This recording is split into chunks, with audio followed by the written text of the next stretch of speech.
Então, nesse momento, a gente vai começar essa exposição fazendo a leitura do texto, tá bom? Então, abre lá em Tiago, Epístola de Tiago, capítulo 4. São poucos versículos hoje, mas com muita profundidade mesmo. Eu me assustei com a profundidade. Já li várias vezes esse texto, mas não tinha percebido quantas informações importantes para nós tem aqui. Vou compartilhar minha tela com vocês. E aí eu estou usando uma nova versão agora da Bíblia, NAA. Então, quem quiser experimentar também, eu estou gostando muito. Ainda estou avaliando se essa é uma versão que eu vou usar daqui para frente. Mas pelo menos está bem legal até agora.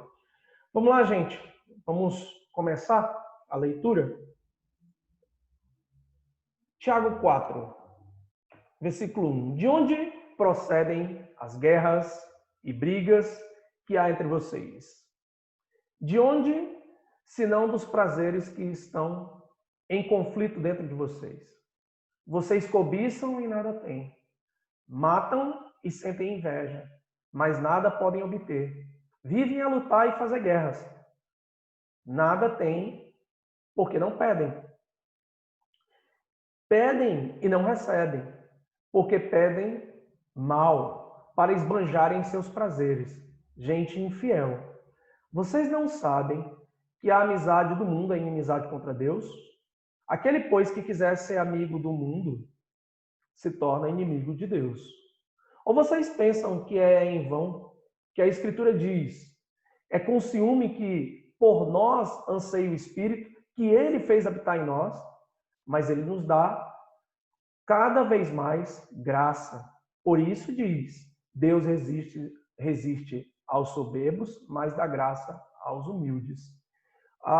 Eu queria, antes da gente começar a olhar para o texto mesmo, lembrar do contexto da carta. O que estava acontecendo? Porque se a gente perder de vista isso, talvez a gente vai ter uma leitura equivocada do que Tiago está dizendo. Logo de cara a gente vê que são perguntas um pouco confrontadoras. Um pouco não, muito, né? Já fica um pouco na parede. Meu Deus do céu, que leitura forte. E o contexto era de perseguição, uma perseguição que começou após o martírio de Estevão, o diácono. Esses irmãos foram dispersos, os apóstolos ficam em Jerusalém, e essa perseguição ela cada vez mais fica intensa, e alguns deles começam a se desviar da fé, procurar outros métodos para sair dessa perseguição. E aí Tiago, no capítulo 1, lembra da perseverança. Como é construída a perseverança? E qual era o objetivo, primeiro, das nossas orações, que deveria pedir sabedoria para entender o movimento de Deus nesse contexto de perseguição. Então, aplicando para as nossas vidas, naquele momento que a gente ouviu essa mensagem de Tiago 1, nós também devemos, igualmente, buscar ter essa perseverança em meio às perseguições, em meio à opressão, em meio a um contexto que é nocivo ao cristianismo, que é a sociedade moderna, principalmente essa cultura anticristã que nós temos, seja nas faculdades, seja na mentalidade das pessoas. Não pensem que não há uma perseguição, a diferença é que ela é ideológica dentro do nosso contexto e em alguns momentos, em alguns lugares do Brasil, como eu já visitei lá o Amazonas, no interior, há uma perseguição física mesmo. As pessoas que se convertem ao Senhor, recebem o Senhor como Salvador, são expulsas de casa, apanham dos seus parentes, alguns casos até bem violentos. E então isso também está na nossa sociedade, apesar de ser mais velado. Então, cada momento que Tiago vai expondo ali, usando essa carta, me dá a impressão de um pastor que ele está num púlpito e ele está pregando uma mensagem. Eu não vejo Tiago semelhante a Paulo, que faz um tratado teológico tenta trabalhar uma teologia daquilo que ele recebeu de Cristo. Tiago está mais preocupado com coisas que estão acontecendo ali naquele momento. E parece que a impressão mesmo que eu tenho é de um pastor num púlpito, começando uma mensagem, trazendo a introdução, dizendo qual é o propósito da mensagem, depois falando os pontos da mensagem e agora explicando cada ponto. E ele vai chegar numa conclusão. E é interessante quando a gente pensa dessa forma, é que os textos são dinâmicos, os textos são mesmo para aplicar agora, não é para aplicar depois. Faz a gente pensar um pouquinho, principalmente esse, que tem algumas perguntas bem confrontadoras.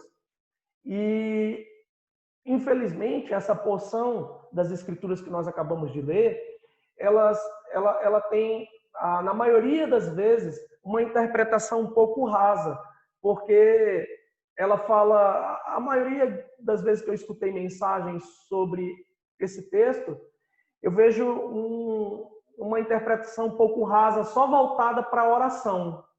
A oração, vocês não pedem, então como pedir direito? E eu fiquei pensando, enquanto eu li esse texto várias vezes, se é justamente sobre a oração que o texto está dizendo, e eu percebi que não. O texto, ele fala sobre oração, mas o que é central no texto é a idolatria do coração. Termos ídolos no nosso coração. E que esses ídolos vão se manifestar de várias maneiras. E a gente vai entender isso conforme a mensagem vai sendo exposta. Essa é a minha intenção, é trazer a luz na mente de vocês enquanto a isso que eu propus agora, nesse momento. A gente entender um pouco sobre essa questão da idolatria no nosso coração. Perceba que as perguntas de Tiago, elas são aplicativas. Então, Tiago tem uma teologia muito parecida com a de Cristo. Ele pega muita coisa do que Cristo ensinou, principalmente o Sermão do Monte, e aplica agora nesse sermão. Na minha opinião, é um sermão. E essas perguntas, elas despertam na mente do cristão o desejo por fazer uma reflexão bíblica. E eu coloquei entre parênteses aí, não uma reflexão antropocêntrica sobre a vida. O que é uma reflexão antropocêntrica? É quando parte de você essa reflexão. Quando você começa a ponderar, mas tendo somente os seus valores, a sua justiça em mente. Não sei se vocês estão conseguindo captar o que eu estou querendo dizer. Quando eu digo que nós não podemos fazer uma reflexão antropocêntrica, que ela não pode partir de mim somente. Eu tenho que ter um ponto de partida, que é a Bíblia. Quando eu vou fazer uma reflexão, eu tenho que ter os olhos nas Escrituras Sagradas. Eu não tenho que ter os olhos no que os outros fazem. Eu acho que agora eu fui mais bem compreendido. Ou naquilo que eu acho que eu sou. Até mesmo porque nós temos uma confusão muito grande dentro da nossa mente quanto à nossa identidade com Cristo. Geralmente, quando nós somos perguntados, alguém nos pergunta acerca de quem nós somos, geralmente nós falamos aquilo que nós fazemos. Então, quem você é? Eu sou pastor. Não, pastor é o que eu faço. Mas quem eu sou, de fato? Então, por isso que eu e você precisamos de uma reflexão à luz das Escrituras Sagradas. Tudo o que for reflexão que não parte das Escrituras Sagradas é uma reflexão antropocêntrica, em que o homem está no centro. Em que, sei lá, a gente tem as nossas neuroses, as nossas crises existenciais e começa a pensar um monte de coisa que não está nas Escrituras Sagradas a respeito de nós mesmos. E aí vem as tensões que a gente conhece da nossa vida. Quando a gente tira os olhos das Escrituras Sagradas e tira os olhos de Deus. Então, meu convite nesse primeiro momento é você olhar para as perguntas que Tiago fez e se avaliar. Porque essa é a proposta de Tiago. Essa é a proposta de Deus para as nossas vidas. Por isso que ele deixou as Escrituras Sagradas com a exposição bem clara de quem nós somos e daquilo que nós precisamos na nossa vida também. Não se deixe enganar, tá? Eu botei isso como uma afirmação mesmo. Não se deixe enganar. Perguntas confrontadoras podem jogar luz no coração em trevas. Às vezes, é muito comum nós fugirmos de perguntas que são confrontadoras. E meu conselho é que você, na verdade, faça perguntas confrontadoras para você. Questione as suas motivações. Não confie no seu coração. Não confie nas suas convicções. Não confie. Sempre faça perguntas que te façam pensar um pouco mais, com mais profundidade, mas que essas perguntas partam das Escrituras Sagradas. Esse é um ponto muito interessante para as nossas vidas. Seria aí até uma orientação para um devocional de qualidade, onde você olha para as Escrituras Sagradas e coloca teu coração ali e faz algumas perguntas bem confrontadoras. Antes da gente começar a expor mesmo o texto, eu queria dar um espaço aqui para um testemunho, para dizer que eu fui um homem que fugi muito desse tipo de pergunta. Eu tinha muito medo de ser confrontado. Na raiz disso tudo estava pecado não confessado e ídolos do coração que me impediam de viver uma vida de alegria, tendo a alegria da salvação na minha vida. Eu estava livre do pecado, porque Cristo me libertou, mas ao mesmo tempo preso pelas minhas convicções, aquilo que eu achava, aquilo que eu não queria abrir o jogo, botar ali na luz, porque tinha muita preocupação com a reputação, muita preocupação com aquilo que as pessoas iriam pensar, com as consequências, enfim. Mas foram perguntas confrontadoras num dia de uma mensagem que eu era seminarista, estava lá no PV Norte, e ouvindo uma mensagem, o pregador soltou algumas perguntas muito confrontadoras que eu fiquei assim, meu Deus, será que realmente eu sou um salvo? Entrei em uma crise tremenda dentro da minha mente e aquilo virou uns questionamentos profundos que acabaram gerando um desejo muito grande de ter um relacionamento genuíno e não um relacionamento religioso com Deus, com meu Pai, com quem eu tenho identidade. Então, partiu daí, dessas perguntas que são confrontadoras, então não tenha medo desses textos.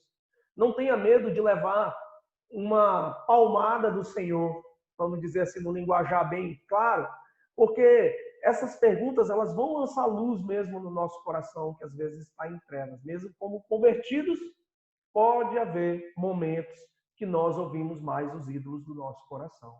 E aí, pensando um pouco nisso, para a gente fazer um complemento dentro do texto que a gente vai expor, eu queria que a gente olhasse para Jeremias, está aí projetado, você não precisa abrir, 17, 9 e 10.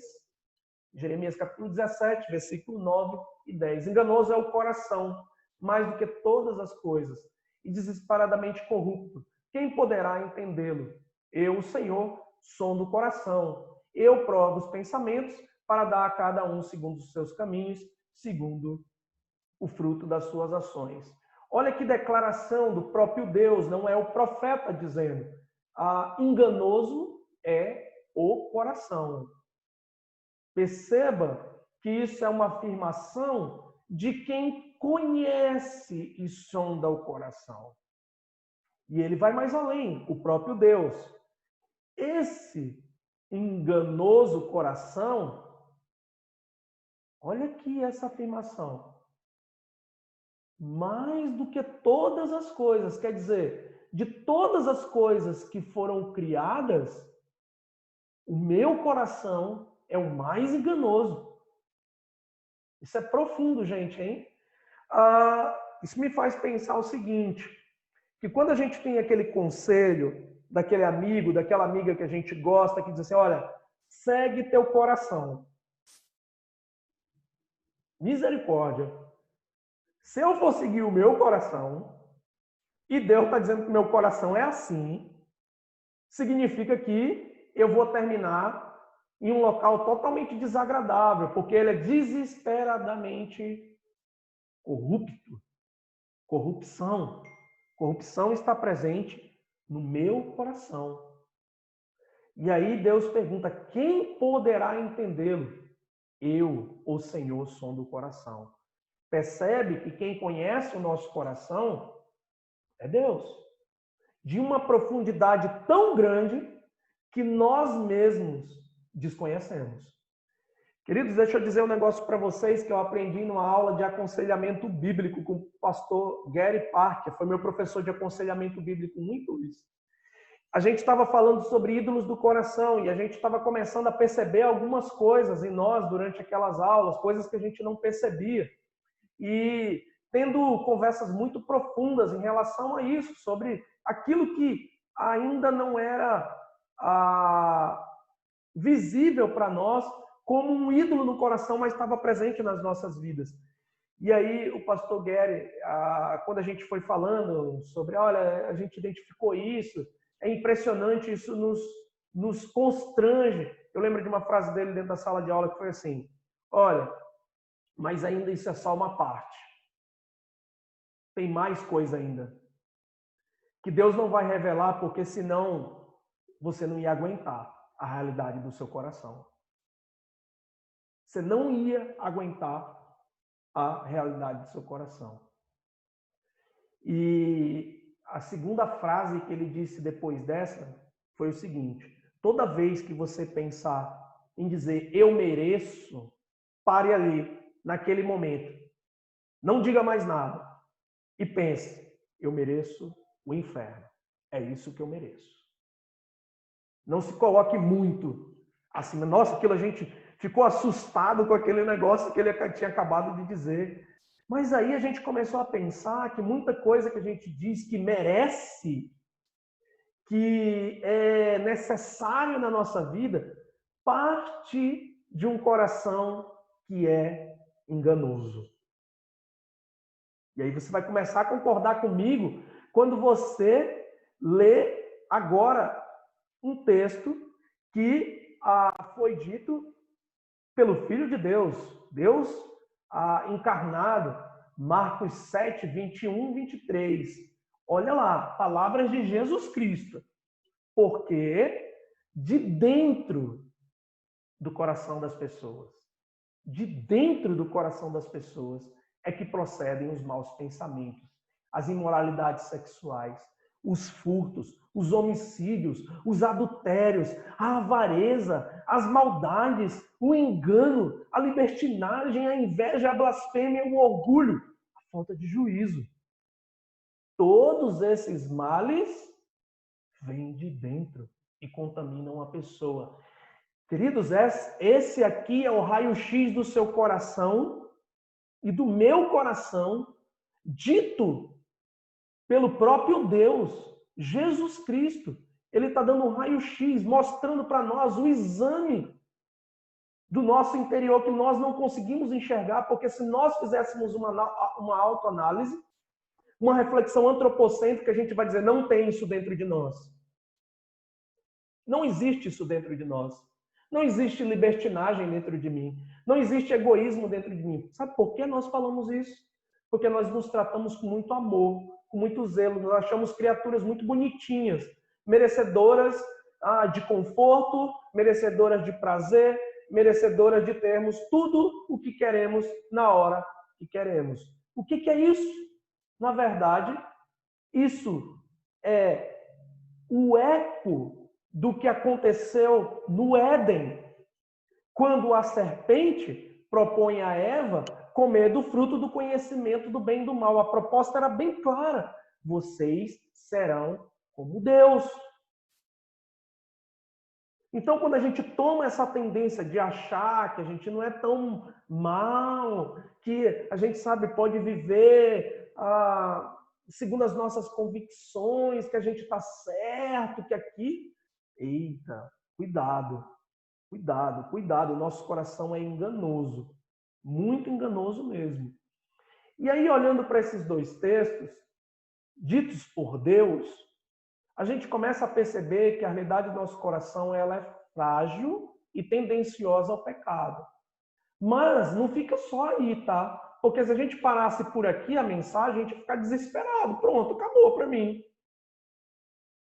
Não esqueçam que quando nós estamos em Cristo, nós somos uma nova criação. 2 Coríntios 5,17. Essa nova criação é baseada em justiça e verdade. Tudo proveniente de Deus. E isso nos dá alegria. E agora nós podemos dizer não para o pecado. Essa nova natureza permite que nós digamos não para o pecado. E não se preocupe muito com as crises que você tem. Quer dizer, se preocupe, mas não se preocupe em resolvê-las por você mesmo. Você vai precisar do auxílio de Deus. Assim como Paulo, que escreveu de maneira bem clara aquilo que eu estou dizendo no capítulo 7 de Romanos. Veja a crise de Paulo lá nesse texto. Nós não vamos ler agora. Mas se você vê a crise, você tem um homem que foi transformado por Deus, querendo fazer aquilo que era bom. E ao mesmo tempo, você tinha um homem que acabava fazendo aquilo que era ruim. De onde ele tirava essa percepção? Essa conclusão, perdão? Das Escrituras. Porque o padrão de vida de Paulo é as Escrituras Sagradas. E Paulo entendia que ele estava em pleno processo de construção. Então você está num processo de construção chamado santificação. Mas o que isso tem a ver com o texto que a gente acabou de ler? Que é isso aí o que é o mais interessante, porque talvez, se a gente só olhar para o texto de Tiago 4, 1 ao 6 e achar que é só oração, a gente vai perder a grandeza do ensinamento. E eu queria que, para a gente aqui ter um pensamento uniforme em relação ao que vai ser dito, a gente olhasse para essa frase aqui, olha. Deus não reforma vidas. Ele concede vida nova aos que creem nele. Deus não reforma vidas. Ele concede vida nova aos que creem.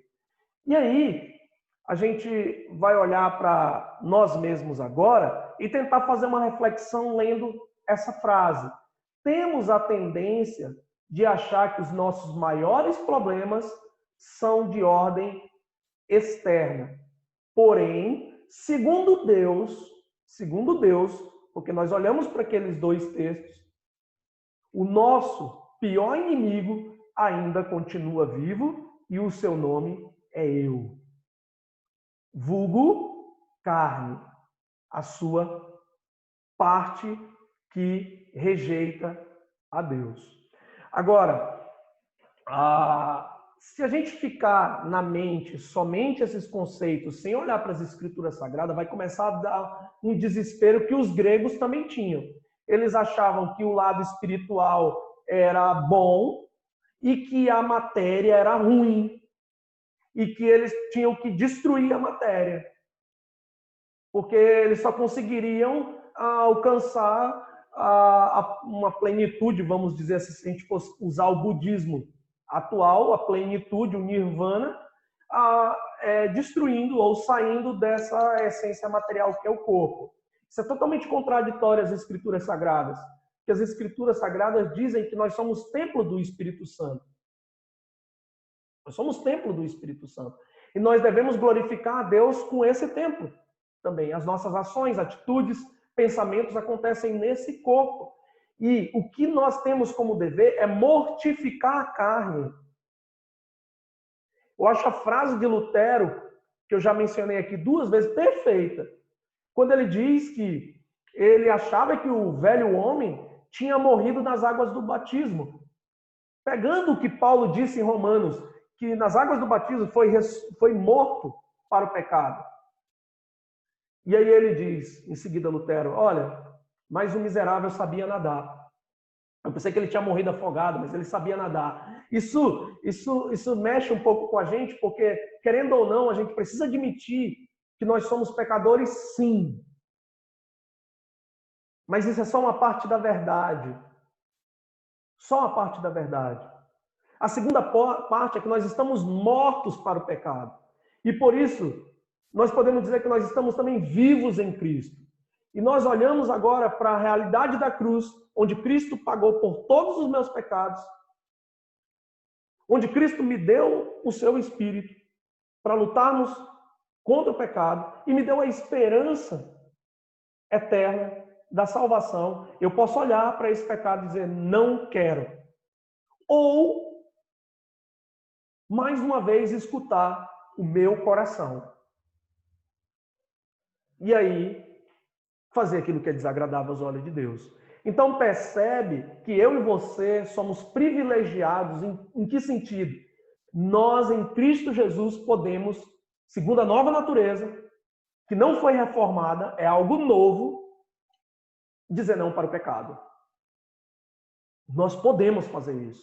Sabe, então, aquele pecado escravizador que você tem, que você não consegue se livrar dele? Em Cristo Jesus você pode. Em Cristo Jesus você pode. Com as tuas forças você não consegue. Você precisa de Cristo. Mas você precisa inicialmente saber que o seu eu é o problema dentro dessa história. E aí nós vamos olhar para, essas três afirmações que vão ser trabalhadas agora. Essas três afirmações aqui, ó. O eu é o problema. O mundo festeja o Deus eu. Deus é o nosso rei. Nós vamos olhar para essas três afirmações e identificar que a proposta de Deus é que nós vivamos nessa terra segundo esse novo coração que Ele nos deu.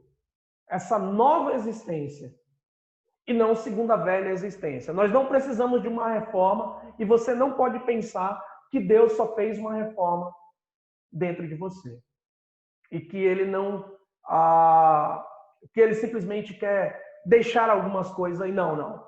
Nosso Deus é Deus zeloso. E Ele quer transformar totalmente o coração. Quer que teu coração seja exclusivamente dele. Esse é um desejo de Deus. Então, olhando para Tiago 1:2, ele diz o seguinte, ó, de onde procedem as guerras e brigas que há entre vocês. Isso aqui é muito pertinente para o nosso dia, tá? Isso sempre teve no meio da humanidade e é muito latente. E só você abrir a janela e ver que em todos os lugares há guerras e brigas. E qual é a razão disso tudo? Tiago já responde, o texto é explicativo. De onde, se não dos prazeres que estão em conflito dentro de vocês? Lembra do texto de Jeremias 17, 9 e 10 e o texto de Marcos? Então, dentro de nós existem conflitos. E aí o versículo 2 ele diz, vocês cobiçam e nada têm. Ele já vai tratar de outro tema. Matam e sentem inveja, mas nada podem obter. Vivem a lutar e fazer guerras. Nada têm porque não pedem. Você pode achar aqui no primeiro momento que o assunto é oração. Mas o assunto, na verdade, é o nosso coração. Ele está dizendo, olha, em outras palavras, o crescimento espiritual não chega na sua vida, você não consegue caminhar na fé, não consegue ir um pouco adiante, porque existem algumas coisas dentro de você que talvez você não consiga perceber, que estão em conflitos. E isso se chama prazeres, desejos, que alguns podem ser lícitos, mas no desenrolar da história acabam se tornando pecados, e podem ser coisas ilícitas mesmo. Tudo acontecendo dentro de mim e de você. A grande batalha acontecendo agora, atualmente, a batalha espiritual é pela nossa mente. Nossa mente é uma mente transformada por Cristo. Nós sabemos o que é pecado e podemos dizer não, mas por que não fazemos isso? Por que ainda teimamos em abraçar o pecado? Tiago explica isso. Vocês cobiçam. A cobiça, nós tratamos sobre isso já. Desejo ardente por aquilo que é desagradável a Deus. uma cobiça que busca satisfazer nada mais, nada menos do que o eu. Matam e sentem inveja. Essa palavra inveja é quase que você desejar viver a vida do outro, ter o que o outro tem. E Tiago diz, mas nada podem obter. Vivem a lutar e fazer guerras. Nada têm porque não pedem. Como que Deus vai ouvir as nossas orações se as nossas orações muitas vezes são para satisfazer o nosso eu? São para satisfazer o que eu quero, o que eu desejo, o que é unicamente vantajoso para mim. Não é ruim você pensar em você. O problema é que você só pensa em você, eu só penso em mim. Se a gente for dar brecha para isso, nós somos extremamente egoístas, irmãos. Nós estamos preocupados com os nossos sentimentos, nós dizemos assim que o outro nos machucou, mas a gente não está preocupado que nós estamos machucando o outro com as nossas palavras. Foi o que Tiago tratou no capítulo anterior, o uso indevido da língua. E a gente está preocupado demais com as circunstâncias, com o que é externo, quando o meu maior problema sou eu. A gente ouve essa mensagem e às vezes pensa, poxa, realmente alguém está passando por isso, eu não. Já está aí a prova que nós somos o problema, estamos fugindo disso. Estamos fugindo de um diagnóstico bíblico. Que o nosso coração é enganoso, que muita coisa procede de dentro de nós. E muita coisa não vai para frente na nossa vida, porque dentro de nós há uma guerra em que muitas vezes a velha natureza ganha. Ela nos engana, ela nos diz que nós precisamos só fazer uma reforminha dentro de nós. Olha, você precisa só parar de mentir. Não tem problema você ver pornografia, não tem problema, afinal de contas, não é tão mal assim. Hã? Como assim? Ah, não é problema. Eu não mato, eu não roubo, mas você fofoca. Não, mas fofoca todo mundo faz. Aí o padrão é todo mundo. Não é a palavra de Deus. Sabe, isso é muito triste, porque quando a gente faz uma análise, a gente quer só olhar o outro. Quando nós deveríamos olhar para nós mesmos. E Tiago aponta para o eu agora, quando ele fala justamente sobre as nossas orações. Porque é o momento mais impactante na vida de um cristão, é o momento que ele ora, que ele está ali diante do Deus Todo-Poderoso, Criador dos céus e da terra, que é onisciente. Você sabe que o atributo de Deus é a onisciência. Como que nós temos a capacidade de mentir para Deus em oração? Se Deus sabe todas as coisas. Olha como é estranho isso. A gente chega diante de Deus e chega de maneira genérica, às vezes, dizendo, ó Deus, perdoa os meus pecados. Aí logo em seguida vem, me abençoa. Eu quero isso, eu quero aquilo outro, eu quero isso mais, eu quero isso, eu quero aquilo. E a gente consegue descrever muito bem o que a gente quer. Mas na lista contrária, que é o pedido de perdão pelas nossas faltas, que consta na oração do Pai Nosso, o perdão pelas nossas faltas, a gente não consegue descrever ele da mesma maneira que a gente descreve os nossos desejos. Olha que interessante. Você acorda de manhã, você acordou mal-humorado, deu uma patada em alguém. Isso aqui no Pará fala patada, é uma palavra um pouco mais áspera. Não sei como é que é no sul que fala. Depois vocês me contam, me mandem por mensagem como é que fala isso.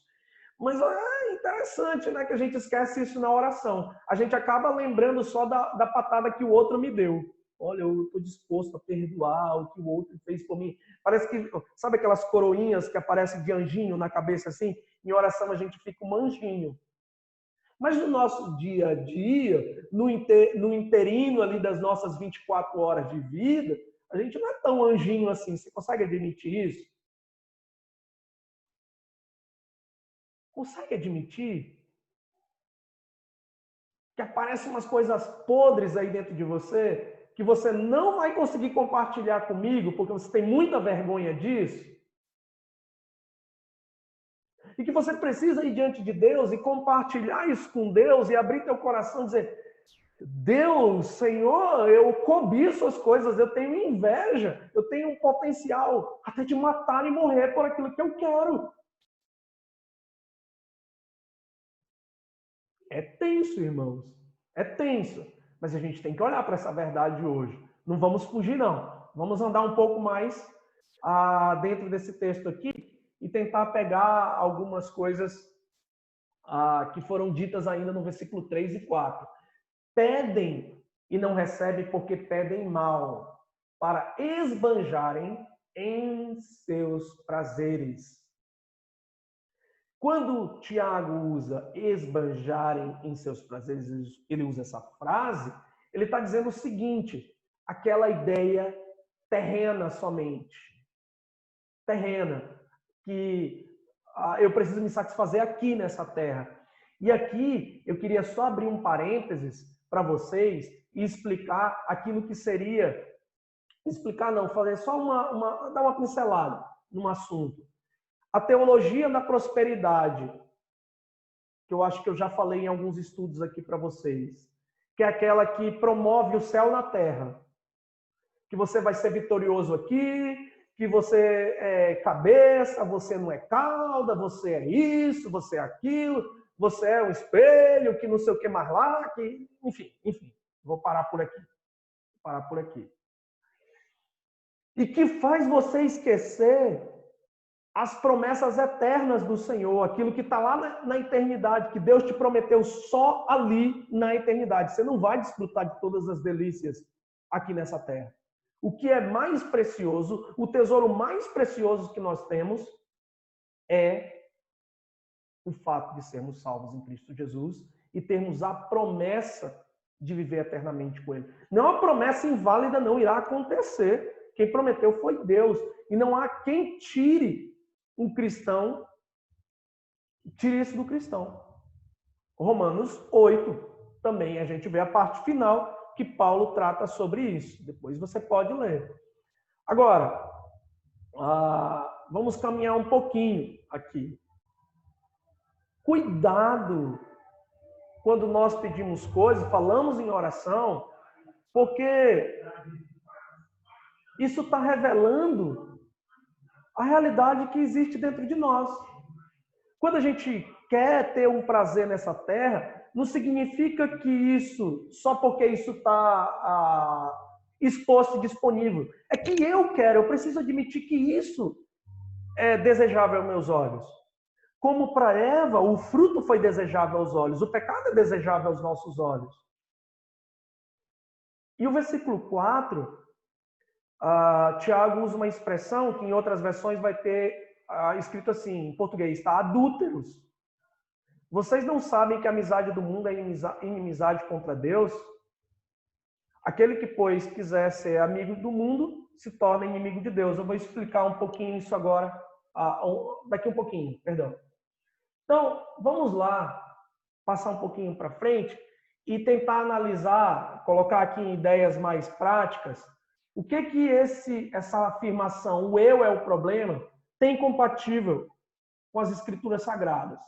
É onde nascem os conflitos com Deus, internos e interpessoais, nesse eu que nascem esses conflitos. O eu sempre está buscando satisfação, e essa satisfação aqui não é em Deus. Eu estou tratando o eu como uma parte de mim, que é totalmente desagradável a Deus e me causa muito prejuízo. O eu faz guerra para saciar a sua fome de prazer eterno. O eu impede de desfrutar as bênçãos do Senhor. Satisfação e contentamento no Senhor.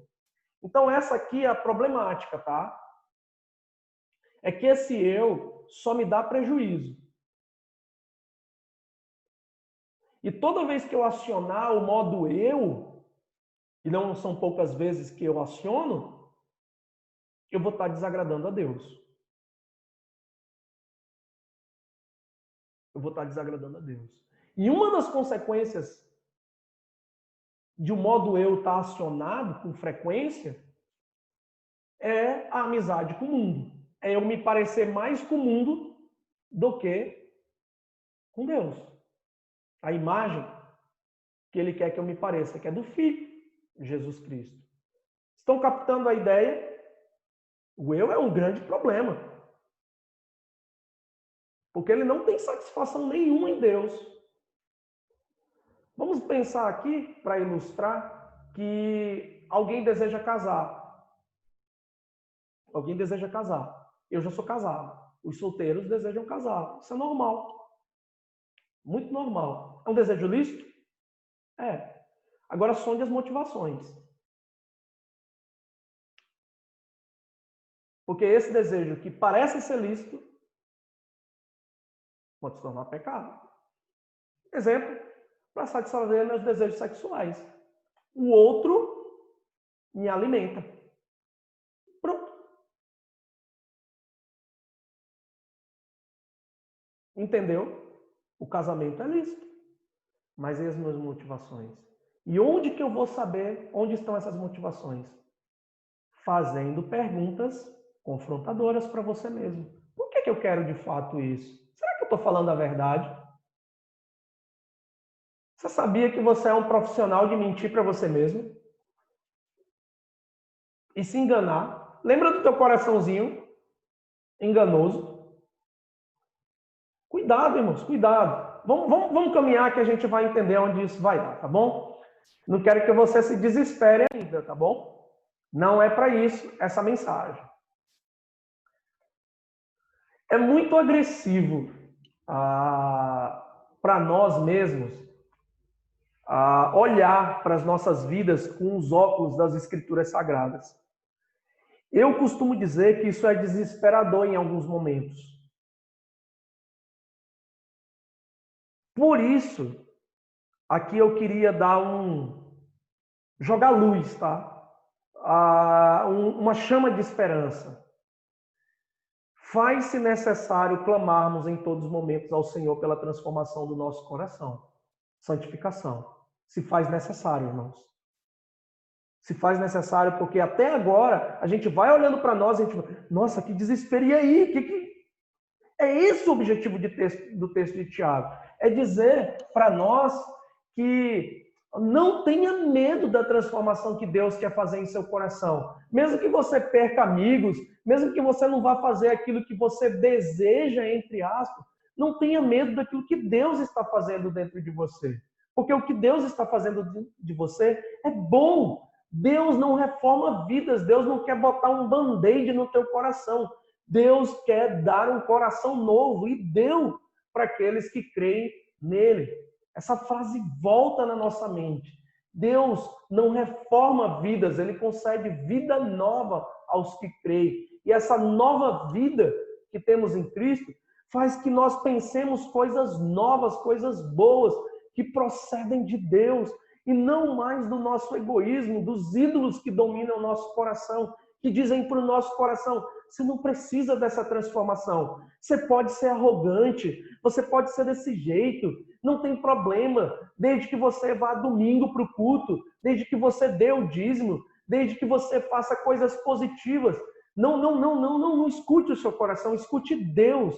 Deus quer transformar o nosso coração, mudar o nosso coração, tirar as raízes que ainda restam do pecado dentro de nós. Ele não quer botar um band-aid nas feridas que o pecado causou dentro de nós. Ele não quer colocar um band-aid, ele não quer fazer uma reforminha, ele quer dar vida nova. E essa vida tem que ser por completo. O versículo 4 diz o seguinte, gente infiel, adúlteros. Olha o termo adúlteros, é uma comparação a um ato sexual fora do casamento, traição, uma coisa mais perversa que existe na face da terra. Tiago está usando essa comparação a pessoas que têm amizade com o mundo, com um sistema maligno. O mundo aqui não são as pessoas, mas a amizade é com o sistema que tem. E olha, cuidado, tá? Porque algumas pessoas trabalham para esse sistema maligno do mundo. Então, a gente vai entender um pouco nisso, né? Pois que quiser ser amigo do mundo, se torna inimigo de Deus. Quem quer ser amigo desse sistema maligno do mundo é inimigo de Deus. O mundo festeja o Deus eu, isso é verdade. Percebe que é algo estranho e até meio assim contraditório que, ao mesmo tempo que Satanás quer nos destruir, ele quer tirar a nossa alegria em Cristo, ele quer ao mesmo tempo a nossa amizade com o sistema maligno. Porque é através do sistema maligno que ele nos destrói. O link é esse, uma amizade com o mundo, com aquilo que o mundo pensa, com a forma de pensar do mundo. Já parou para pensar nisso? Ele quer te destruir e o sistema pelo qual ele usa é o mundo. Um dos artifícios principais criados por Satanás, se é que Satanás criou alguma coisa, porque ele só distorce, é a mentira. A distorção da verdade é a mentira. E como ele usa esse artifício tanto na nossa sociedade, a ponto de ter crentes que falam mentirinhas. Pelo amor de Deus, vamos ter um pouquinho de cuidado com isso. Porque o nosso coração, ele foi transformado pelo Senhor e está em transformação. Nós temos que viver segundo essa natureza. A gente não pode se deixar ser festejado pelo mundo. E aí, sabe o que a gente começa a encontrar também no nosso coração? O gostar por esse festejo do mundo. E eu não estou falando aqui de festas, não. É quando você busca a aceitação do mundo.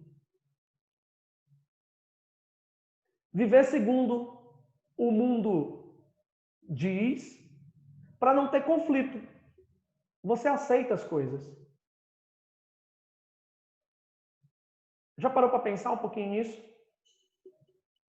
Você vai concordando com umas coisas. Quer ver um ponto que é absoluto para nós, mas no meio cristão, hoje, principalmente nos grandes centros, estão se discutindo?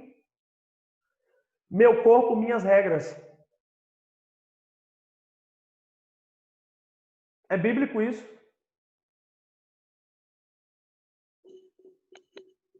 Posso abortar. E tem pessoas que aceitam essa ideia dentro da igreja. Assim como naquela época de Tiago, tinha pessoas que aceitavam o cara fazer acepção de pessoas, desde que o outro tivesse dinheiro. Mentir, brigar, pouco importa. O que importa é que a gente seja espiritual aqui na superfície. Na profundidade a gente pode ser o que for, não importa. Parece que Deus não está vendo nada. A gente abre o olho, o mundo festeja isso. Você pode ver que a maioria das mensagens que o mundo dá, o sistema maligno é: siga o seu coração, você é bom. Se você quiser resolver os problemas do teu coração, procure em você mesmo as respostas.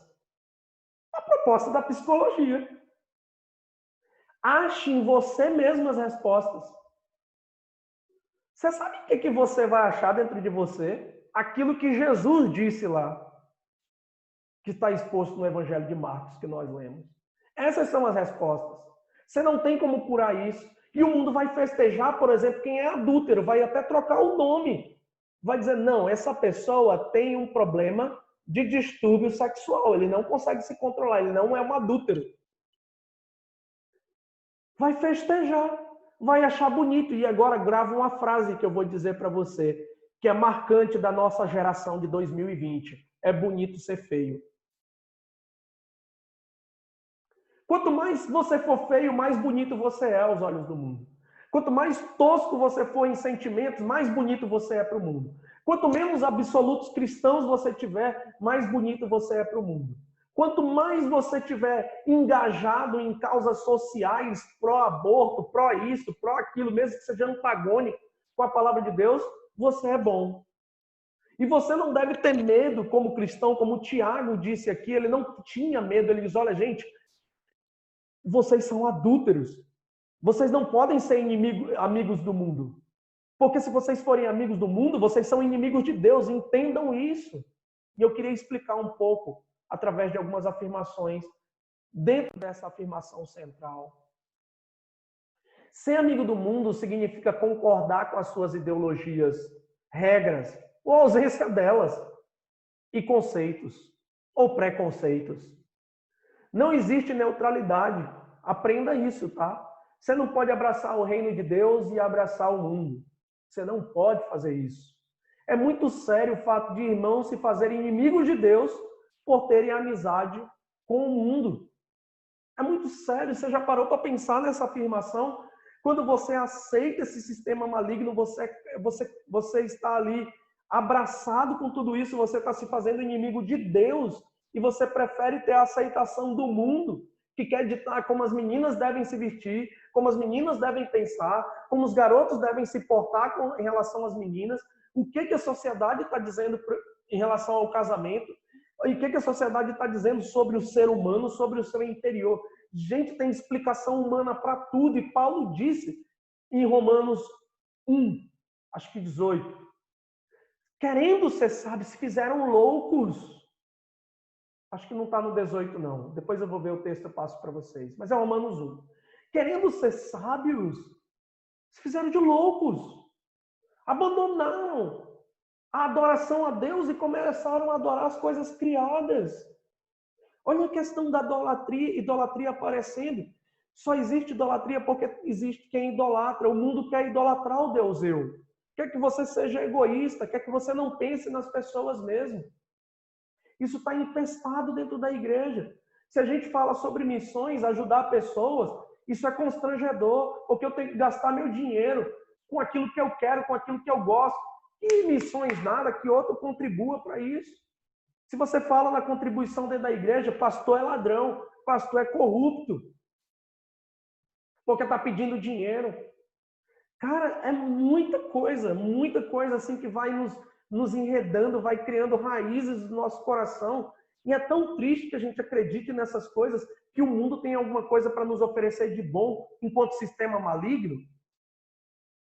Agora, as coisas criadas por Deus, que a gente não está entrando em questão aqui, sim, são desfrutáveis. Agora, o que o mundo quer? Que eu tire a atenção de Deus e que eu tire a atenção daquilo que Deus está fazendo na minha vida e comecem a ter as convicções que o mundo tem. Olha só, o índice de jovens que deixam o caminho cristão, a vida cristã dentro da faculdade é altíssimo. Porque dentro dele não está solidificada a verdade que Deus deve ser central na vida dele. E que ter amizade, você pode escutar quanta teoria você quiser, mas você tem a convicção dentro da sua mente que Deus está acima disso tudo. E que você pode usufruir sim da ciência, mas como um cristão. Cara, tem destruído a mente de jovem, tem destruído a mente de empresários que acreditam que podem dar um jeitinho do jeito que o mundo dá. E Deus está falando, usando Tiago aqui na sua palavra, para dizer o seguinte: gente, o mundo está festejando o Deus eu, mas isso aqui é inimizade contra Deus. Olha que palavra séria.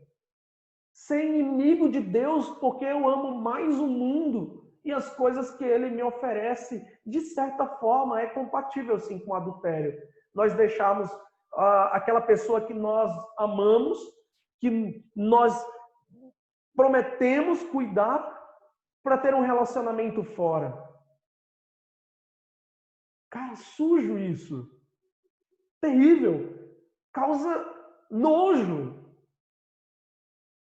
A amizade com o mundo deveria causar nojo.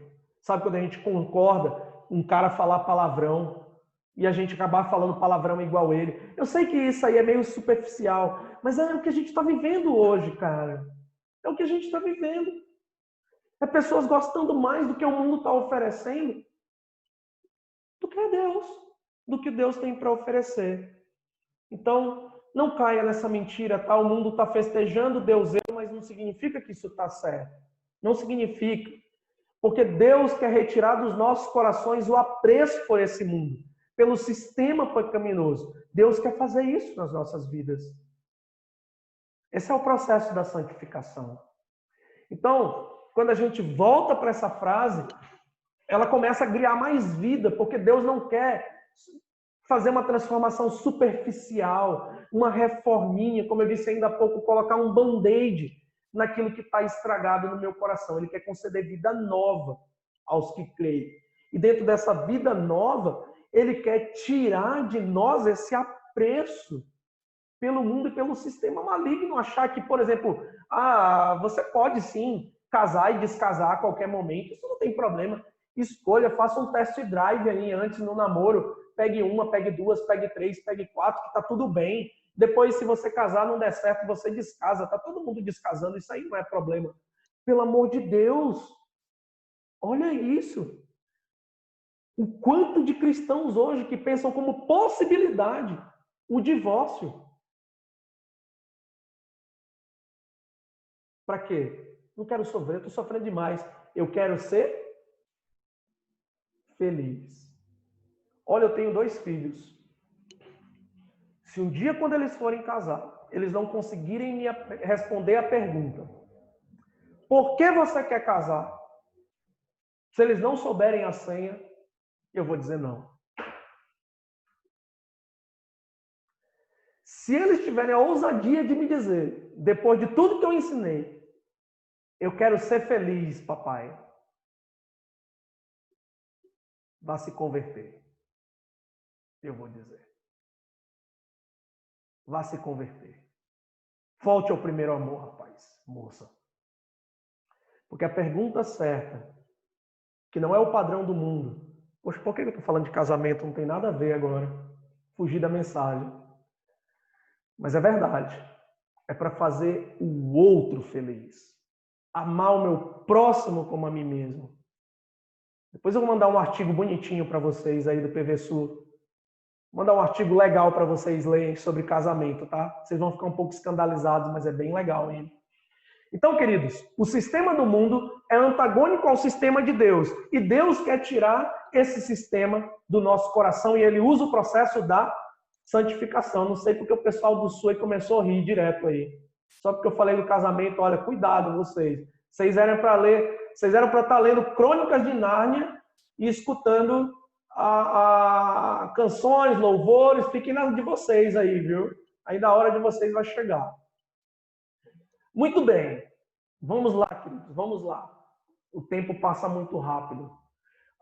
Tiago 5 e 6, vamos dar uma lida? A gente está caminhando para o fim da mensagem, tá? Diz o seguinte: ou vocês pensam que é em vão que as Escrituras diz, que a Escritura diz, é com ciúme que por nós anseia o Espírito, que ele fez habitar em nós,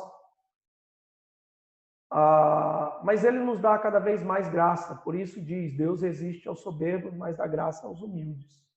A gente percebe aqui, numa leitura rápida desse texto, quando a gente vê aqui, é com ciúmes que por nós anseia o Espírito.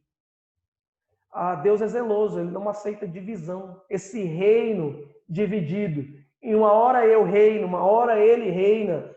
Não é legal. Deus quer ser o nosso único rei, e Deus é o nosso rei. A humildade que está exposta nesse texto é o reconhecimento da minha incapacidade de reinar pela minha própria vida, ser rei da minha própria vida. É o reconhecimento que se eu for rei da minha própria vida, eu tenho potencial de matar, eu tenho potencial de adulterar, eu tenho potencial terrível de lascívia, eu tenho potencial de mentir, de enganar, de roubar. Se eu seguir simplesmente o meu coração, quiser ser rei da minha existência, eu vou terminar aí, num caminho de perdição. Então, ser humilde é reconhecer que você precisa desesperadamente de Deus. Você não pode ser soberbo. Você não pode achar que as suas convicções são acima das convicções de Deus. E aqui um recado importante. A palavra de Deus não foi feita para ser questionada, foi feita para ser obedecida. Se lá está escrito não minta, é não minta.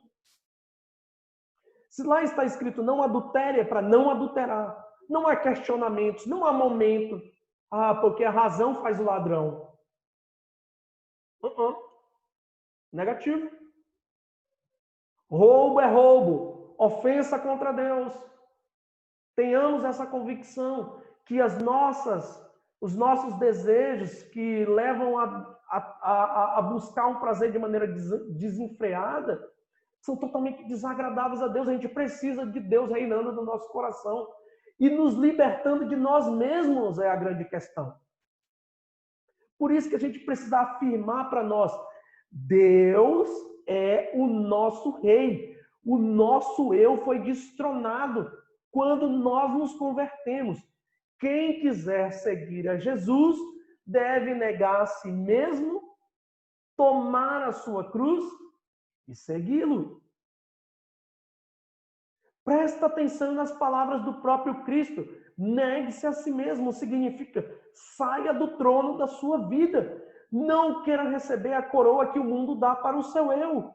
Não queira. Diga não para isso. Aceite a realidade. Jesus Cristo é o Senhor.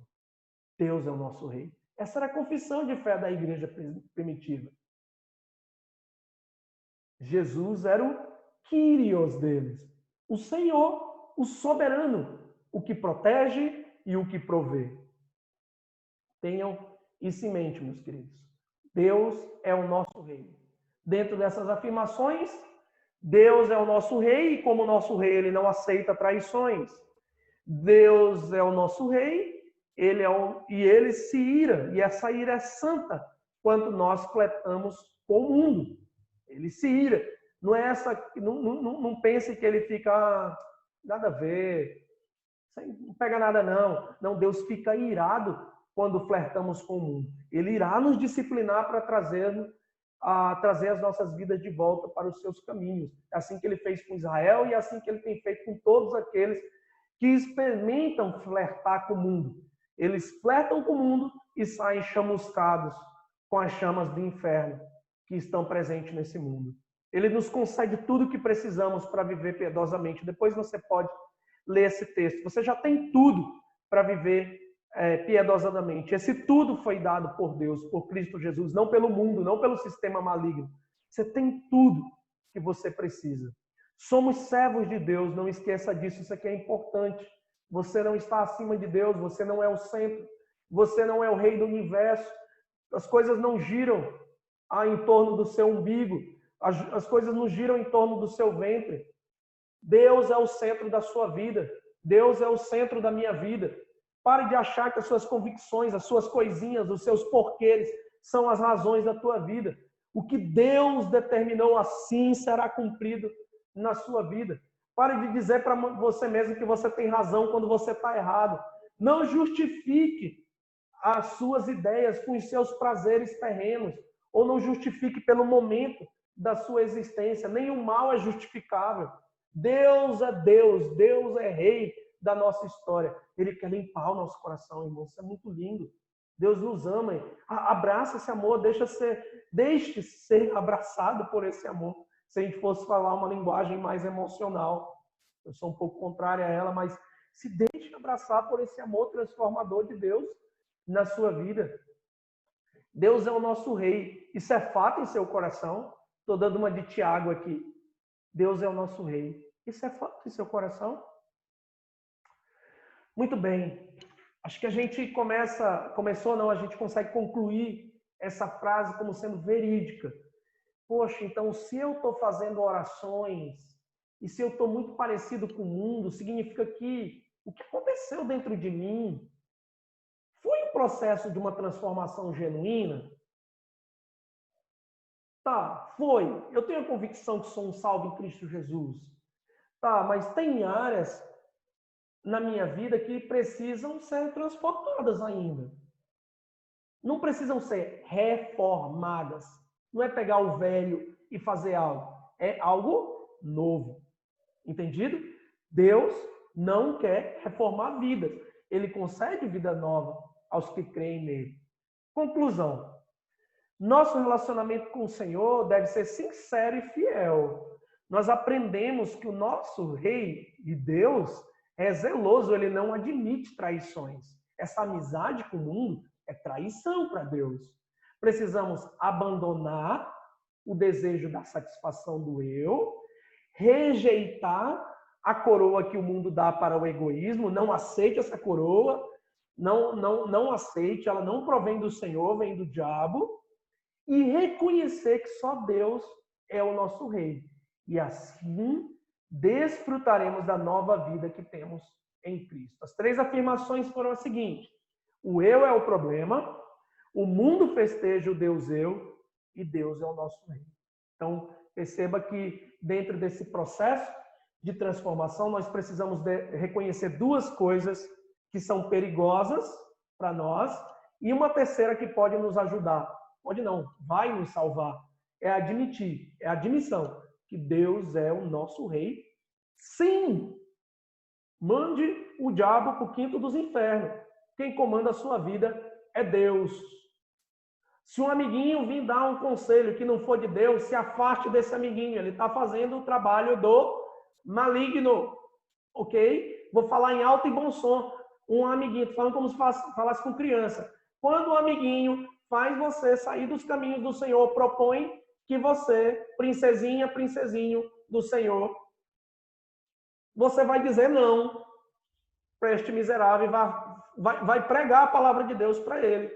Você vai ter uma amizade intencional com essa pessoa, mas não caia nos tentáculos do diabo. Isso aí você pode expandir para o teu vizinho, família e até para você mesmo. Lembre de sondar seu coração todo dia, ok? Entenderam? Forte, né, o negócio? Difícil de aplicar, mas lembre, você tem um Deus amoroso, um Deus que, mesmo sabendo que você é imperfeito e que de vez em quando você coloca você no trono da glória, ele com amor e com jeitinho, ele tira você do trono.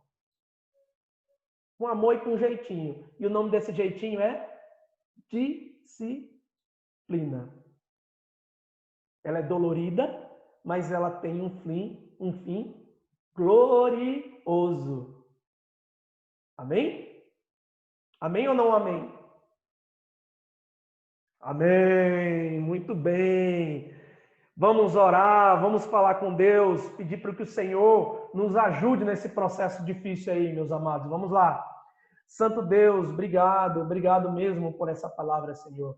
Ela carrega em si muito peso, porque a gente acaba vendo a nossa existência. Cada palavra que foi dita aqui, cada afirmação, parece que vai batendo forte no nosso eu. É isso mesmo, Senhor, que a tua palavra quer. Bater no Senhor, bater no eu para exaltar o Senhor, para trazer o Senhor como centro da nossa existência. Há um grande conflito dentro de nós. Nós muitas vezes queremos te agradar, ó Deus, mas acabamos escolhendo as coisas erradas, pensamentos errados, palavras erradas.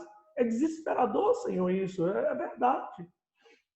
É desesperador pensar que muitas vezes nós dizemos não para o Senhor e nos abraçamos com o mundo. Perdoa, Senhor. Perdoa isso, Senhor. Perdoa as nossas falhas. Nós queremos ficar abraçados com o Senhor. Nós sabemos que o Senhor é o nosso Rei, e o Senhor é o único que pode curar o nosso coração, porque o Senhor conhece o nosso coração. Nós não queremos que o nosso eu seja o problema, nós não queremos ser glorificados por esse mundo. Nós queremos te glorificar, Senhor, com as nossas vidas, nós queremos te exaltar com as nossas palavras, com os nossos pensamentos, com as nossas atitudes. Todos os dias da nossa existência, Senhor. Nós ansiamos, Senhor, pelo relacionamento genuíno e verdadeiro contigo. Esse é o desejo mais profundo do nosso coração hoje, nesse momento que nós declaramos em alto e bom som. Ó Deus, o Senhor é o nosso Rei. E nós aprendemos hoje que o Senhor não quer fazer uma reforma em nós, mas o Senhor quer fazer uma transformação em nossas vidas por completo. Obrigado, Senhor, em nome de Jesus. Amém. Queridos, Deus abençoe vocês. A gente se vê na próxima semana. Pessoal aí do Sul, não é isso? Me cobra o artigo. Vou mandar o artigo aí para vocês, bem legal, vocês vão gostar. E o pessoal daqui, a EBD, ficou para 10h35, tá bom? Forte abraço. Tchau, tchau.